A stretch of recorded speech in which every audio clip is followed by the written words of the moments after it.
It is time for another episode of Flames Unfiltered, hosted by myself, Brad Burud, and Kyle Lewis. Kyle, another week of Flames hockey. Lots to talk about. Let's get things started. Yeah, it's been a fairly eventful week. Before we get into too much on the recent Flames play and the recent games, we did get some sad news today concerning the passing of Al McNeil. I think most people are quite familiar with Al. So he was originally came to the franchise when they were still in Atlanta as a head coach and moved with the team. So he was technically the first coach of the Calgary Flames. So actually a Maritimer as well, grew up in Nova Scotia, won 3 Calder Cups, won the Stanley Cup with the Montreal Canadiens as a coach, and won one with the Flames assistant general manager in 1989, and also had a coaching stint with the Flames in 2 coaching stints, I believe, in the interim in around 0203, once covering for suspension and once keeping the seat warm until the team hired Daryl Sutter. So sadly, Al passed away today at the age of 89 in Calgary. And he's a part of the team for as long as anybody has been, right? So pretty big news and very sad news in Flames world. You know, it's one thing with this organization, and it's something this organization should be proud of. They do have a lot of long time. I don't want to call them employees. I call them family members, right? Because there's a lot of people that have been part of this organization for a long period of time, and that's not something you're going to see in just every NHL franchise. So, a lot to be proud of as an organization. And you know, sad news of the passing of Al, and our thoughts and prayers go to his family, friends, and colleagues. Absolutely, well said. Yeah. So. Do your thoughts on this team change daily? Yes, they do. Me too. Mine change on the hour sometimes. Well, and that's reflected if you look at X and the interactions and the tweets or posts, that's the plight of a team, being a fan of a team in transition, right? So yeah. I want to talk about something funny before we get started. Did you see the highlight clip today of the KHL game where the player's cell phone falls out of his pants onto the ice during play? No.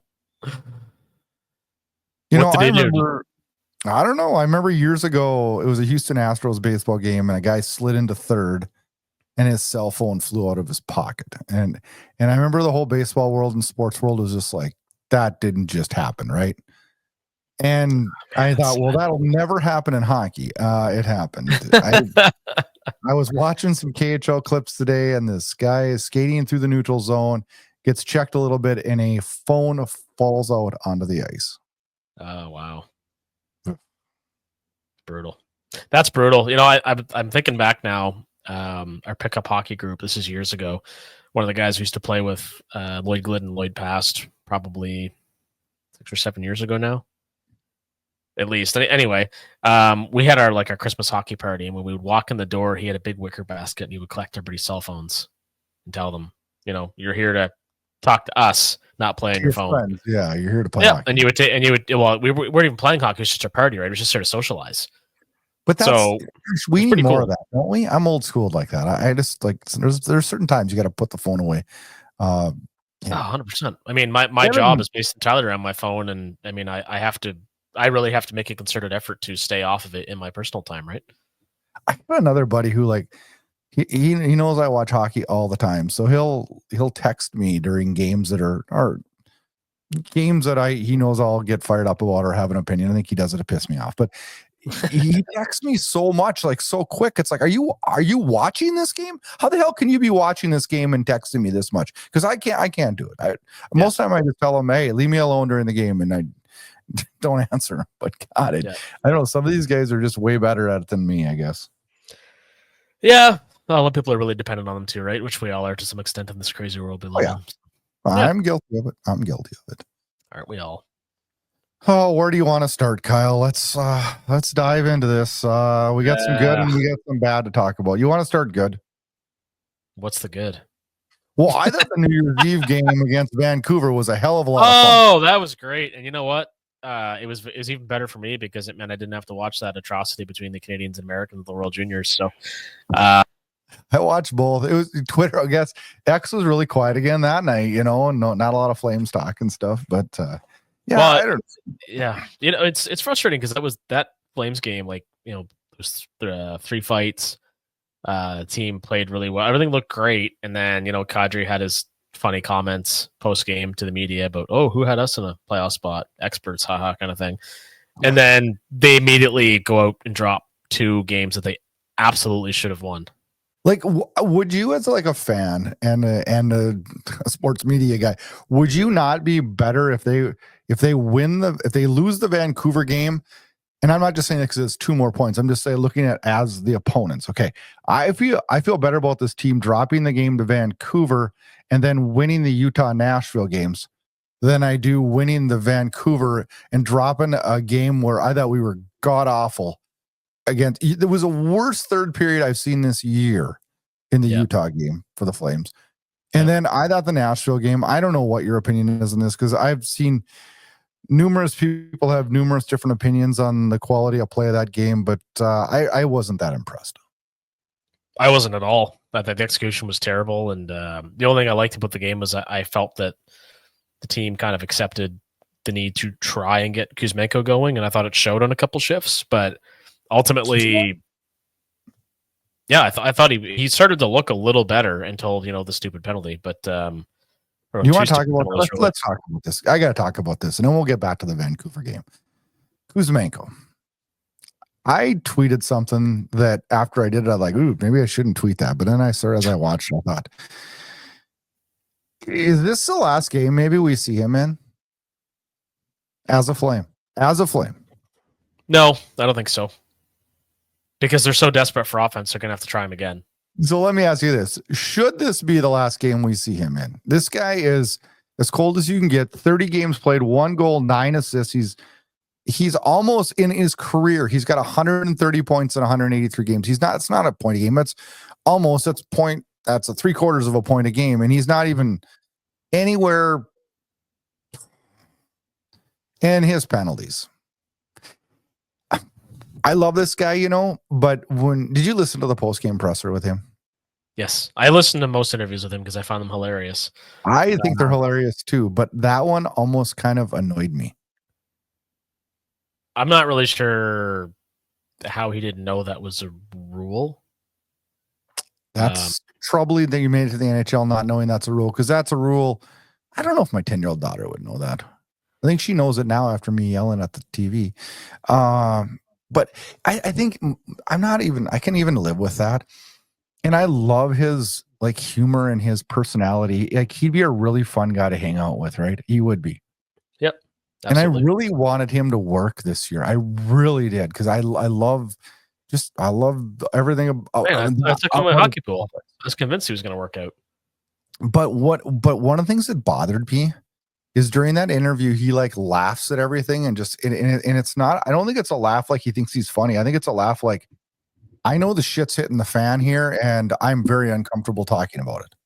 I think he's also just uncomfortable speaking English in general, so I think it's a bit of a nervous laugh, right? But I don't know. I mean, the only thing he can do at this point is waive him and hope he gets claimed, which he likely wouldn't, and he goes down and plays for the Wranglers, and maybe that leads to a mutual termination of his contract. Although, like I just said, I thought maybe he might get another chance in the lineup because they got to find some goals somehow, and it's.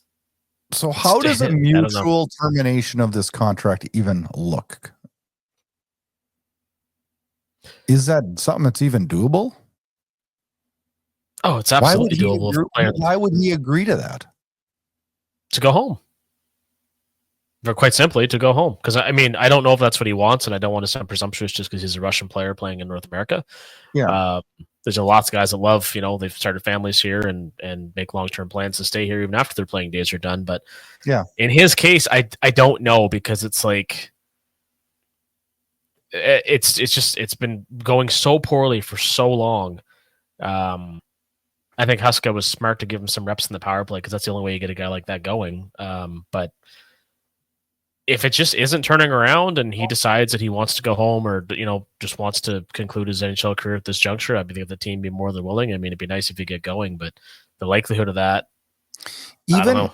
I think that one of the things I worry about now is even if he gets going, like how long would he have to go before you'd feel comfortable signing him? I don't think he has enough games this year to make me feel comfortable. Oh, I wouldn't sign him. This is, I think, why Vancouver, was able to dump him in the Lindholm trade. It's too bad. You're just trying to get through the season and move him for any kind of a asset at this point. Yeah. I just feel like he's on a road to nowhere, with this team. Like I honestly, I think that news conference or press conference after was really telling on his emotions and his even frustrations and worries about why his game has gone so south.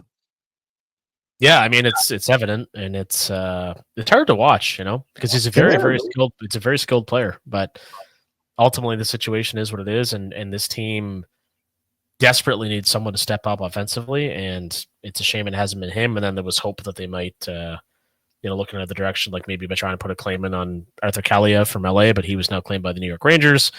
They got to find goals somehow, and unfortunately, Kuzmenko is not appearing to be the answer or a answer.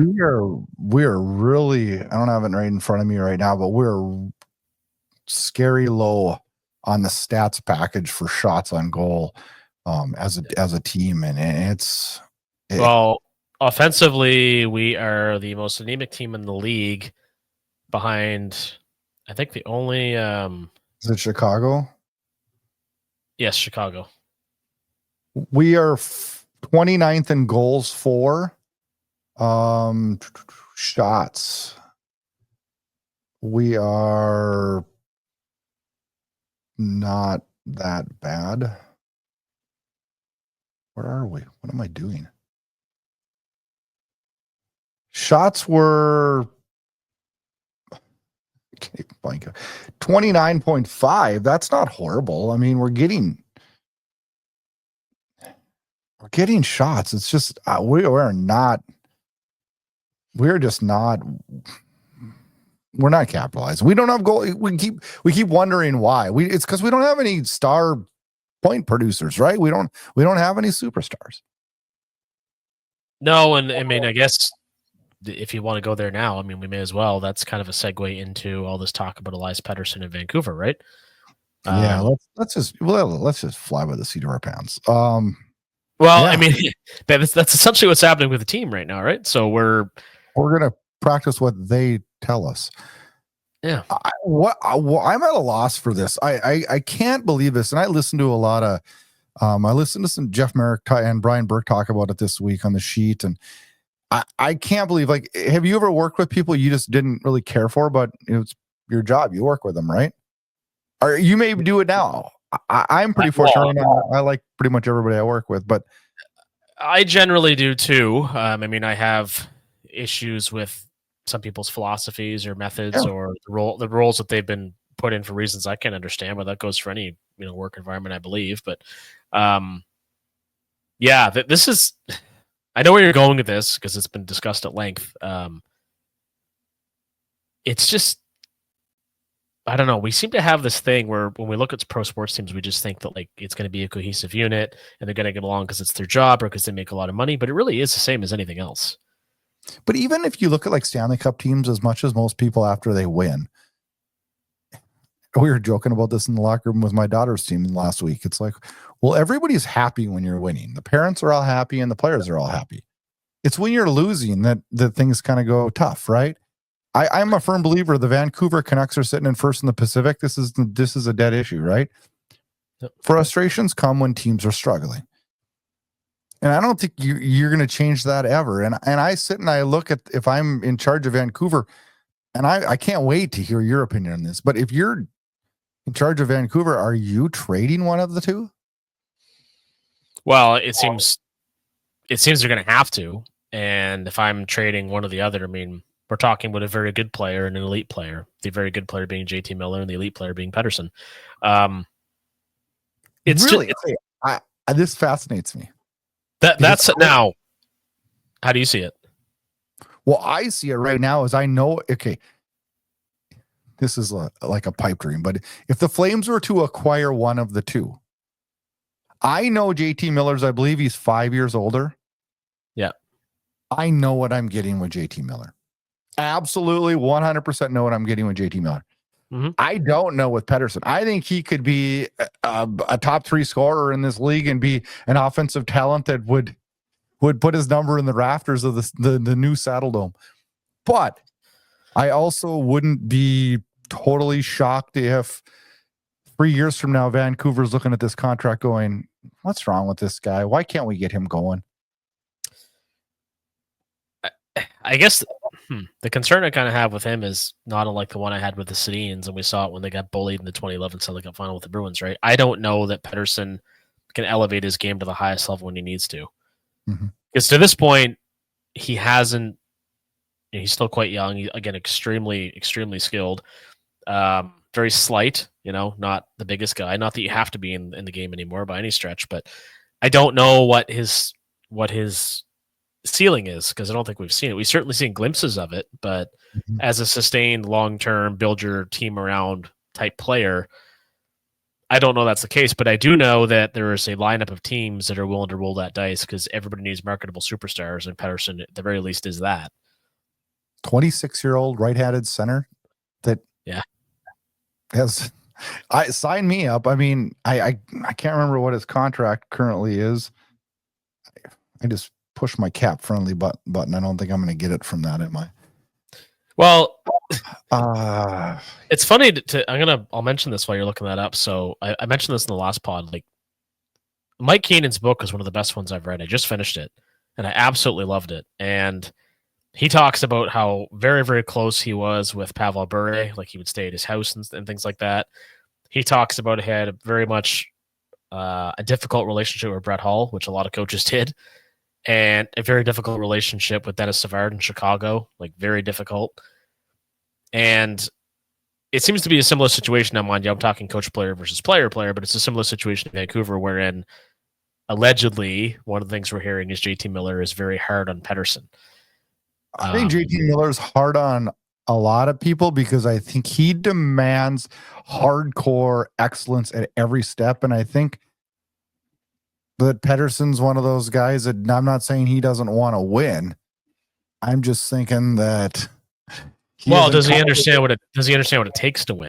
Maybe that would be. And I don't know. I'm not putting words in your mouth or saying that I have the answer either. It's always interesting when a superstar player is available and being talked about to this extent, and there's obviously reasons for it.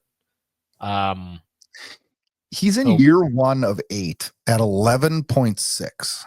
Yeah.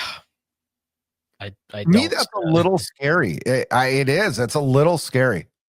I feel I don't know. Gosh, maybe people in that listen are going to think I'm crazy, but I feel better.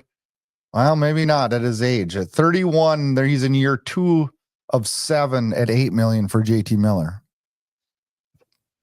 Yeah, but I'm not going to lie. I would worry about bringing JT Miller into my locker. My concerns for each of the two would be different, right? Pettersson, I'd just be concerned that, is this dude going to produce? And like you just said, is he playoff tough? Yeah. My concerns with Miller is he going to bully the locker room? And what's he going to look like in year 5, 6, and 7 of this deal? The same as guys like, to a lesser extent, but David Backes and Troy Brouwer looked in their long-term deals. I don't see JT Miller aging gracefully for the kind of money he's being paid. No, I don't. But that's by no fault of his own. I mean, he's a great player and earned every cent he's getting. It's just these contracts, they don't age well. They're not built to age well. No. But that's what it takes to acquire these players. And for whatever team takes on either of these players, and as we've stated at length, as most others have, we expect one of them will be moved. It is a risk. I don't see how it doesn't happen. I don't. The problem, you think they're both going to stay? I do. I think that if Vancouver is smart, unless they know something about the long-term success of Pettersson, there's no way you trade a young 26-year-old center. What are you going to get back that's going to look like a win? Like, I don't know what it would be. But nothing. Like, Mike O'Connell trading Joe Thornton, for example. I would literally just say to them, listen, You're an adult. You're an adult. Figure this out. Figure it out. But they don't. Oftentimes they don't. That's the reality. So again, when Mike O'Connell traded Joe Thornton to San Jose, he got a bunch of, I mean, this is, with all due respect, second tier pieces for what ultimately became and was already becoming a superstar center, right? There's no trade situation, especially with Pettersson. Miller, I think a little less so, but with Pettersson, there's no trade situation that can be called a win unless years down the road those pieces, turn into significant parts of a team. So the only case that I can think of where that was very clearly the case was the Eric Lindros trade. Yeah. The Quebec Nordiques came out of that with several players who had longer, they won a Stanley Cup in Colorado for that. Yeah, and I mean, look at even the pieces the Rangers offered at the time. It was absolutely absurd. Now Lindros is on a whole other level in terms of how he's perceived at the time and the style of play that ultimately cut his career short. But with Pettersson, there's nothing you can do that makes that trade a win from the team's perspective, because to me, if you end up trading him, the Vancouver Canucks should be a fairly competitive team. They have two good goaltenders. They have a deep defense, although they're really banged up right now with Hronek and Hughes. And the unknownness of the Demko. Well, yeah, and it's like, how do they remain competitive by moving that significant of a piece? It's extremely difficult to do. So I saw a variety of different trade proposals, trade whatever you want to call it, Mm-hmm. And we talk about him all the time on the show because we both have a hell of a lot of respect for him, and that's Robert Munich. He put a "Who Says No" out the other day, and I'm not sure if you saw this. But, I did, yeah. He's got Elias Pettersson and a 4th rounder in 2026 going to Calgary. Vancouver getting Rasmus Anderson, Nazem Kadri, Moran, and the 2025 first rounder from New Jersey. Who says no? You know what? I thought it was a pretty good trade all around. I think he's got about it dialed in on what it would take, right? Yeah, I don't want to lose a Moncton defenseman in a trade, but the reality is we have a load of with Kristevich, Morin, and Parak. We have probably the 3 best offensive D prospects in the entire hockey world. I went back and forth on this if I do this or not. Like, okay, Rasmus Anderson, like I don't want to lose him, but I don't know if we're going to be able to re-sign him, right? So then you're really not losing anything if he's not going to sign here. I would love to be able to move the Kadri deal, and actually Kadri would be scary having Miller and Kadri. That would be really scary. You're right. You said we have abundance of D prospects, and I would definitely agree with you on that. So I'd be willing to move one of those in the first rounder. Those are unknowns, right? So I don't know what I would say to this. I thought it was a fair deal. That was one of the options. I'm like, yeah, I don't know if Calgary says no. I don't know if Vancouver says no to this one. I think it might be a pretty good deal for both teams. Maybe I'm wrong. Maybe Vancouver fans would say this is crazy. I'm hesitant to part with Rasmus Anderson, but at the same time, and a few people brought this up on Twitter actually around X, his Anderson's trade value right now is still inflated based on the league's perception of him, but he has not been good for the last 15 games. If not, and like he needs to turn it around. Otherwise, we need to cash out while we can. And I'd much rather keep him and see him play like he did early in the season, but he's got to start figuring it out. I would love to have him long term if it's the guy we saw the first 20 games of the year. If it's the guy we've seen last year and the last 20 games this year, that Rasmus stare feels like it was 2 seasons ago. It does, doesn't it? That's how bad it's got for him lately, and not much attention's been put on that because Joel Hanley's played really well, and people have talked about Kevin Ball's season. Uyghur is by far the most consistent defenseman this team's probably had in a long time. There's not a lot of attention being put on Anderson's struggles right now, but he's still a very valuable player. But back to the initial question, I would take that trade. You would, huh? You're willing to roll the dice on Pettersson, and I'm not saying I'm not. I am really like I am. If you've known me for a while now, and I am like probably one of the least decisive. I can make decisions. They're not always the right decision, but I make decisions, right? And this is one that I'd be losing sleep. Well, and I would too. I mean, I do have major reservations about taking on that contract, and if he's butting heads with Miller in Vancouver, who's he going to butt heads with in Calgary? Potentially. I don't know, but the when you watch how anemic, we use this word all the time, how anemic the Flames offense is, the ability to acquire, like you said, a right shot center, and what a shot he has, like Pettersson, how often does that opportunity come along? Not very often.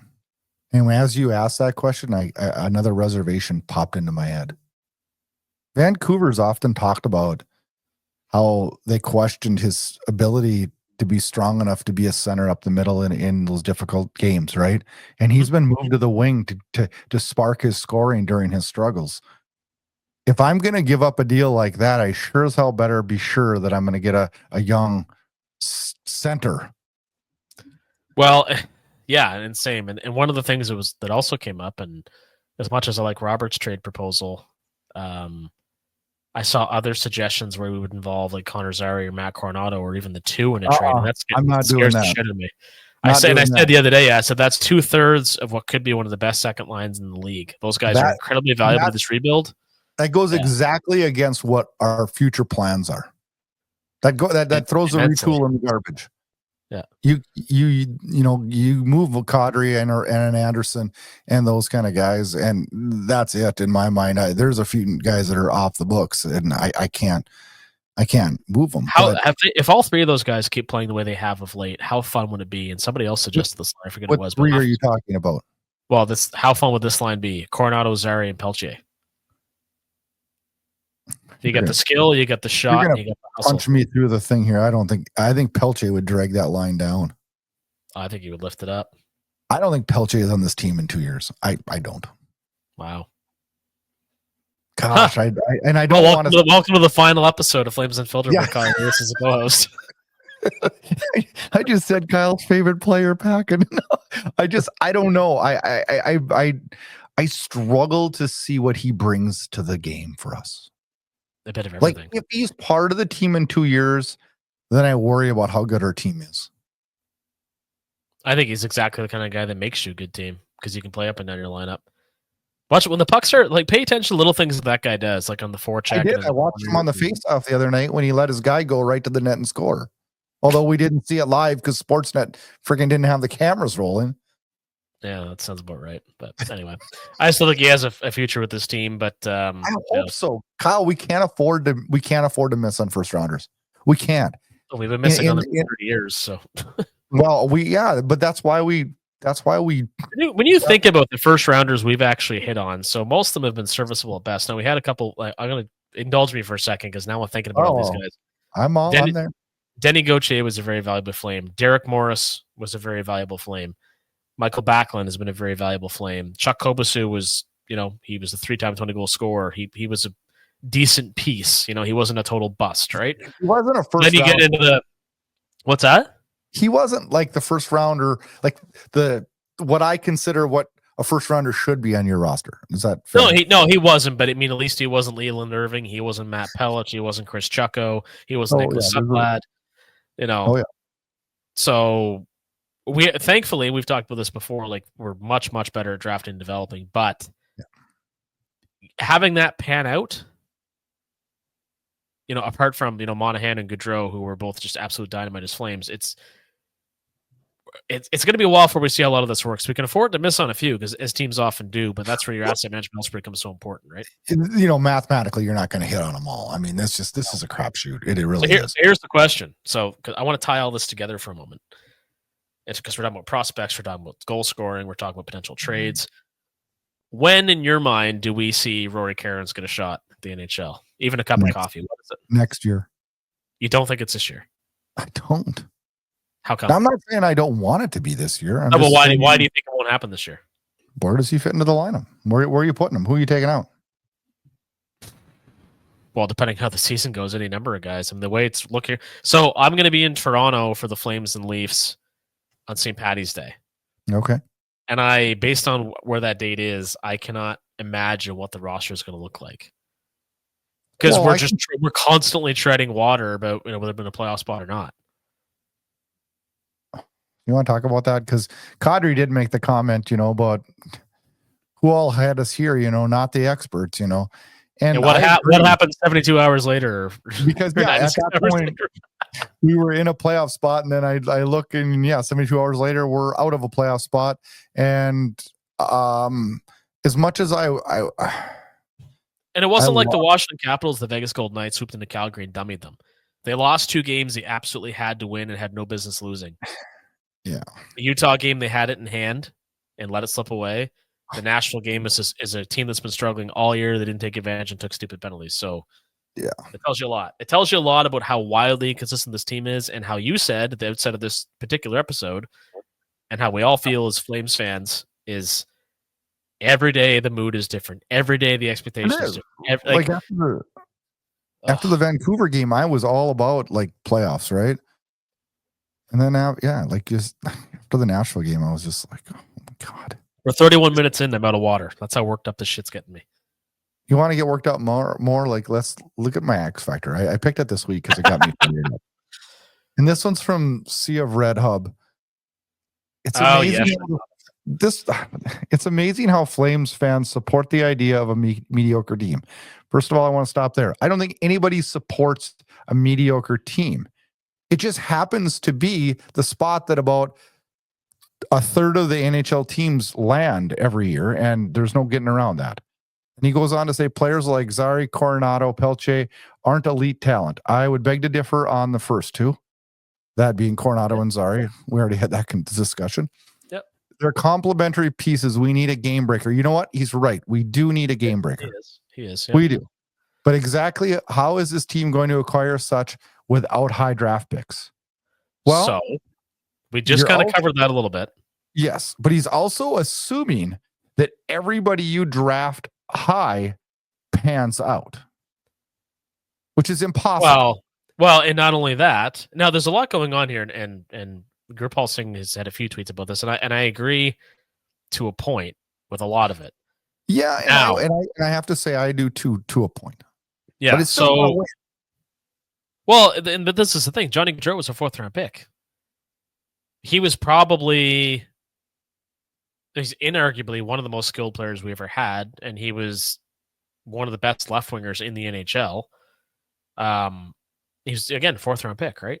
Look at all again. We just listed how many 1st round picks did I blow through that were absolute busts. So the likelihood of getting a superstar player with a high draft pick is significantly higher. But we tried that with Sam Bennett, and obviously he's had way more success with Florida. But you have to hope you hit on somebody who is just a Connor McDavid, Sidney Crosby generational talent, which so rarely happens.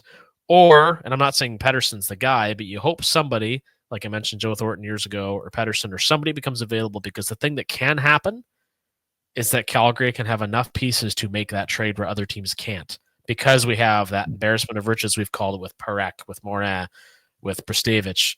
Our goaltending is deep. Rory Caron's emergence. We can actually make a package here that most teams, I don't feel, because of cap issues is another reason, I don't think they can necessarily compete with. The likelihood is still very low, but we are positioning ourselves better to potentially acquire a piece like that via trade if such a player is available. I don't mean to sound, I would agree with you. I think we have a better chance of acquiring it via trade than we do drafting and getting lucky. Well, unless you're drafting Celebrini, Bedard, the jury's still kind of out, although he's obviously very skilled. Is it not a completely unrealistic expectation that we're going to get a top 2 pick? Seriously. With the guys in the lineup, with Huberdeau, Kadri, Coleman, Backlund, Coronado, Zary, we're going to get a first number. Come on. It's not happening. The point, and what I would point back to this X Factor before, because it sounds like we're disagreeing with some of it we are questioning, I guess, but we all agree. Everybody agrees. It doesn't matter who you are, that the Flames desperately lack high-end talent. Yes, but for sure, fully agree. We'll be better positioned. I think we'll be better positioned to do so the way we're going than if we're hoping that we get a draft pick in the top 10 and hoping that player pans out. I agree. So when I read this, Well- I wanted to use it as the X factor. Number one, partially because I didn't agree with it all, but partially because I thought it was a good tweet. I think there was a lot in it. Oh, absolutely. That- It's well thought out. And it's very pointed. It's a lot of the stuff that we've been discussing, not just on today's show, but on our other shows. And it's in the minds of all of us Flames fans. And I think one thing we all need to figure out is that we all agree the end point is what we want, is all the same. It's just the road to get there is going to be a tricky, bumpy road. And I hate to say this, we're going to need to make some very educated decisions, but we're also going to have to get luck too. Yeah, well, that's part of it, especially like. So I sent this to my buddy Josh last night. He's a big Senators fan. We talk about this stuff pretty regularly. So last night, the standings in the East, for example, Ottawa in the second wildcard spot with 40 points. Columbus and Pittsburgh also behind them with 40 points at 500. Montreal 39 points, sitting at 500. Detroit with 38 points, and Philadelphia with 38 points. So you have 6 teams within 2 points of each other in the East. Yep. That is absolutely baffling and a mind-blowing amount of parity that causes crippling anxiety amongst hockey fans like us who might hope potentially that, our team is going to sneak into a playoff spot. We'll be sitting in one maybe in late March. It is so close. It's so close all the time. It's like Nashville games. It's a Utah giving up 3 in the third to lose. Those are the games that will get you out of the playoffs. Oh, they will absolutely bite us in the ass. But if let's assume maybe the team goes in a bit of a heater, finds some goal scoring, something happens to get this team, because we're getting to the time of year where if you want to make the playoffs, you're going to have some win streaks of like 5 in a row, right? Yep. So what else we've had this year too? Oh, we had that. We started 5-0-1 start the season, right? Then so if we're in a playoff spot come late March, early April, and it looks like we're going to make it, and then you've got, or let's say just prior to the trade deadline, and ownership is saying, "Hey, we want playoff revenue." What do you do? I want playoff revenue. We talked about this. I'll take all the if I can only get 4 playoff games, I'm going to take it. It's versus none. Because what does that do for Coronado? What does that do for Zary? What does that do for Dustin Wolf? What does that do for their development? And if you're that close, you're not getting a high pick anyways. So you might as well get the playoffs and get something for this, right? But what do you do as far as like going and getting somebody? I don't know that you can. I would maybe pick up a couple fringe players, but there's no way I'm giving up major assets unless someone's willing to give you that age range center that we're looking for. But I don't see that happening. So what this makes me think, and this might sound crazy, but I'm sure a lot of things that I say or think are crazy. The word mediocrity, I've used it around the Flames 100 times. I hear it and see it all the time. I think right now we're talking about a different kind of mediocrity, because the mediocre we are now, where we may make a playoff, grab a playoff spot, that mediocrity is based in young players getting chances and developing properly. Dustin Wolf, proving he's a full-time NHL goaltender, versus the mediocrity of an aging core with Joe McGinley and Alex Tanga and Robert Aguirre and Mickey Kiprusoff and Jay Bouwmeester and all these different names, right? We're still, even if we're mediocre, at least we're still trending in the right direction. The end of this road has a lot more potential than the way we used to do things. Look at last year, for example, Kyle. We were mediocre, not going to make the playoffs, but we're right on that fringe, though, right? Yeah. And we're with guys that are not young guys that are going to do anything for us in the future. But this year we have a Coronado and we have more young guys that are gaining experience with every single game. And I don't know what you think, but Zary and Coronado are two that really have stepped up in my mind, that every time I watch them, I see development. I'm watching. I'm like, if they keep on this track, those two are really going to be bright spots for our organization. Connor Zary is the best Flame at zone entries since Johnny Gaudreau, and he's nowhere near John's level, but he's been very good at that. Coronado ripped a shot off the crossbar the other night. When's the last time we had a right-handed shooter, especially? I'm super impressed with him. I'm super impressed. He's been fantastic. But I mean, these are dangerous players who are really going to get better. How much better? We don't know, but Coronado will score 30 in the NHL. I guarantee it. Zary hopefully will be a 60, 70-point center. I questioned Coronado earlier in the year. I did. I worried about him at camp. I thought he had a horrible camp. And he's done nothing but prove me wrong all year and Mhm. make me smile a lot this year. And that's a good sign. He's an everyday Yeah. NHLer. I believe that now. Yep. Yeah, and he's one Like of our most dangerous forwards. he passed that threshold where we have to worry about him going anywhere. He's not going down. Oh no. That's You know, no, not a chance. I saw you tweet about it, and I got to pick your brain about this before we get out of here. The goalie roller coaster continues, and I saw that you were pretty pissed off that Vladar got the start against Utah, Yeah. and a lot of people, not you didn't do this. I mean, but a lot of people really threw a lot of blame and a lot of everything on Vladar.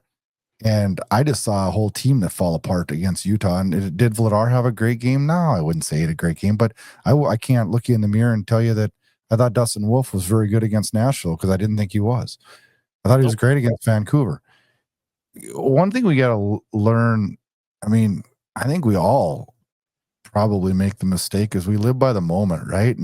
And I think a lot of people were hard on Dan Vladar after that loss. And I thought, he wasn't that great, but boy, he surely wasn't horrendous. And I can't say that there's been a game this year I thought either one of our goalies was horrendous, right?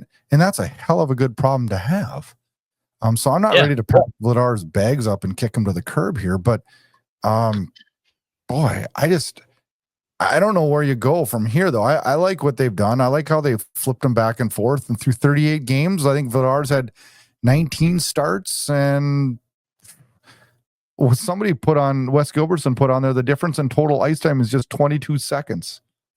That's crazy.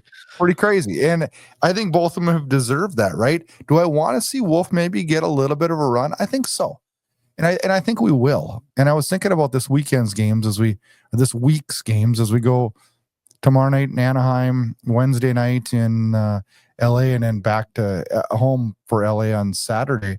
What would you do as far as picking the goaltenders for those matchups? Well, I agree with you. I want to see Wolf play as many of those games as possible because I think now we have to see how he performs in, consecutive multiple games, right? I mean, we're seeing a little bit of it, but I think a prolonged run is the way to go. In terms of your prior comment about goaltending, I mean, it's funny. I listened to a podcast today that basically talked about how to keep your mouth shut, and that's so hard to do when we all have our phones at our disposal. I'm one of the worst for it when I'm on X, right, tweeting about this shit. But I'm horrible too. Well, we all are, right? I said some stuff yesterday as somebody that I'm really, really close to, and I immediately regretted probably half because I was frustrated. And I know better than that, and I've done better than that in the past. But like, your emotions get the better of you, and you say things you don't mean. We're all guilty of it. But as far as the goaltending goes, I mean, yeah, they've both been quite good. Now, the stats point to Wolf have been better, but the stats also will tell you that Vladar has faced stiffer competition over the course of the season. Now, they even when you factor that in and you correct accordingly, Wolf has still been better. But he, again, until you test him more, which is what I'm saying we should do, you don't really know. But I mean, us losing the Nashville game, the Utah game, yeah, Vladar was not great, but like I said, Wolf wasn't great against Nashville. I mean, the goaltending didn't lose us out one of those games. The team's lack of composure, fell apart, shitty special teams, those are what cost us the games. Yeah. And will continue to do so. The penalty kill has been brutal this year. You want to know how brutal? 30th. Yeah, that's how brutal. 70-some%, 72 or something stupid. I got it. 70.4. 70.4. Yes, that is new level bad. Yeah. The only one worse is Detroit's, and they're 69.8. That's bad. Less than 1%. Yeah. That's atrocious. It's bad. My voice is cracking like I'm a teenager again. Holy. And I think the league lead, I believe it's 84.9. So if you're not in the 80s in the penalty kill, you're not a playoff team. Find me the last playoff team that had a penalty kill in the 70s. Might have to do. Maybe I'm talking up my ass here, but it feels like that's a hard thing to do. But it is. I would agree with you. That's a miserable stat. Blech. You ready to get out of here? Yeah, if I was nearly as sickly as I look on this particular show, well, I think so pale. It's my webcam or what? But I'm actually fine. I feel okay. I got something though. You know what? Were you a little surprised this week when you saw 100 games for Zari, Pospisil, and Pahal? Like 100 already? Pahal, I wasn't. I mean, because he didn't start with Calgary, so that didn't surprise me as much. Pospisil and Zari a little more so, but yeah, it's like I don't know. It's hard because now like all the guys I grew up watching, all their kids are like playing in the NHL, right? Like Kovalenko and I know. There's always another name popping up. I'm like, God, his father's that old. Yep. Keith Tkachuk, his kids have been playing in the league for a while now. Like, it's just brutal. Anyway, speaking of hockey, before I forget, the Moncton Wildcats have been acquiring players like crazy. They acquired Dylan Gill, who is a kid from my hometown, Riverview, so he's a Tampa Bay selection. Okay. Defenseman. They acquired him. Syracuse assigned him to Moncton for the remainder of the season. Moncton also acquired the Halifax Mooseheads goaltender, who is probably the top goalie in the Quebec League. They're on an absolute mission to win the Mem Cup this year. So it'd be fun to watch. It was like 3 or 4 trades in the last few days. And like Robert Irving, the guy that owns Moncton Wildcats, when he has it in his head that they have a winning team, he will spend, whether it's money, assets, you name it. So stay tuned. We should have lots to talk about in terms of my hometown team in the next few months. One thing I want to leave you on, and I want you to think about this week because I want to talk about it next week on the show. People keep leaving me with things to think about this week. I'm not going to have time to do much else. Kyle's going to have to sit in his basement and just think. I have a lot of things to reflect upon. This will be a good one. Winter Classic only had 920,000 viewers in the U.S. Did you see the score? I know, but it's the least watched Winter Classic. It's not. Okay, sorry. I'm getting ahead of you. Just what's your question? You want to talk about it now for a minute, or wait till next week? I'm just going to say very simply that I think it's become a caricature of itself. It's a parody of itself. It used to be fun, exciting because it was unique and it wasn't done all the time, and they've completely overdone it. It's not special anymore. You know what else I think it is, and this is probably a discussion for another day, but with streaming services and things like that, we're making sports harder to find to watch. We're losing casual viewers that were just flipping channels and found it because you can't do that anymore. Yeah, everything's. I mean, even WWE has moved to Netflix. You got to switch it out, man. Yeah, like channel surfing and stumbling across things. I mean, apart from coming across something suggested for you on Netflix or Crave or Paramount or whatever, it's everything. The way we watch things has changed. Totally changed. And you no longer stumble across things. I mean, it's like everything, right? Everything is fed to you, whether it's dating apps, whether it's whatever. The way we watch television, Spotify with music. Remember, you used to go and buy an album, didn't know any of the songs on it. You knew the one hit. And you were excited to hear the rest of them. Now it's like, man, this is going to go on for another hour if I start talking about music. But I get it, man. But everything is just force fed to us, and it's ruined the surprise and unique experience of discovering things on your own. We just don't do it anymore. No, we don't. All right, this week for the Flames, we got Anna. We're in Anaheim tomorrow night, Tuesday night. Mom's trip. Don't forget, it's the mom's trip. So watch some of those interviews with the Flames mothers because they're really, really uplifting. Because this podcast was absolutely not. So watch those interviews. It wasn't that bad. It wasn't that bad. We've had way worse. But they left a day early. The moms left and the players left a day early. Had a day in LA today. Anaheim tomorrow night. LA on Wednesday night. Back to the Dome on Saturday night for hockey in Canada with the Kings. Whew. So we got another big week. Hey, you know what? At least it's interesting. At least it's interesting. Next week, Next week we're recording on Sunday for a Monday release because the Flames play on Monday and Tuesday. So busy week ahead for Flames fans, and you know what? It is a roller coaster each and every day. We have no idea what we're going to like about this team or hate about this team. So I always tune in each and every week. We appreciate everybody listening. Kyle, you skate hard tonight and have fun.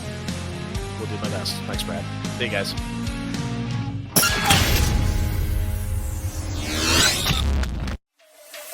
Thanks for listening to Flames Unfiltered with Brad Burud and Kyle Lewis, your source for unfiltered Calgary Flames hockey talk. Keep it locked on flamesunfiltered.ca. Subscribe where you get all your podcasts to never miss an episode. Flames hockey talk every week, presented by Inside Edge Hockey Media Group.